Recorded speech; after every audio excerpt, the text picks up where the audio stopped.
আজকে চলে আসলাম আমরা আমাদের অঞ্চলের নতুন একটা রেস্টুরেন্টে খাইতে। তো চলুন দেখি এখানে কি কি খাবার পাওয়া যায়। আমি ভিতরে গিয়ে তো পুরাই অবাক। তারপর আমি ধপাস করে একটা টেবিলে বসে পড়লাম। আমার ভাইয়ের ফ্রেন্ড জাহিদকে বললাম বসে পড়ো জাহিদ। তারপর আমি মেনু দেখা শুরু করলাম, কিন্তু এখানে সব খাবারই ফাস্ট ফুড ছিল। তো সবকিছু দেখে আমি ফ্রাইড রাইসের সাথে বিফ মশলা অর্ডার করে দিই, কিন্তু অর্ডার করার 40 মিনিট পরও খাবার আসছিল না। তাই দেখে আমার একটু বিরক্ত লাগতেছিল, তাই একটু হাঁটাহাঁটি করে নিলাম, তবুও দেখি খাবার আসে না। তাই আবার বসে একটু পানি খেয়ে নিলাম, কিন্তু পানিটা তেতো তেতো লাগছিল। তারপর সামনে চেয়ে দেখি ওয়েটার ভাইয়া খাবার নিয়ে আসতেছে। ওয়াও, খাবার দেখে সেই স্পাইসি লাগছে। রাইসটা ভালোভাবে ফ্রাই করে উপরে সস দিয়ে দিয়েছে, আর সাথে দিয়েছে বিফ মশলা। তারপর আমি খাওয়া শুরু করলাম। ওয়াও, সেই স্বাদ, হট এ টেস্ট। জাহিদকে বললাম কেমন হয়েছে, জাহিদ বলল অসাধারণ হয়েছে আপু।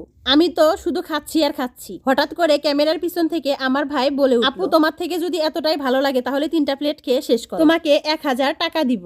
আমি কি এতটাই ফকিন্নি যে মাত্র 1000 টাকার জন্য 3 প্লেট খাবার খাবো?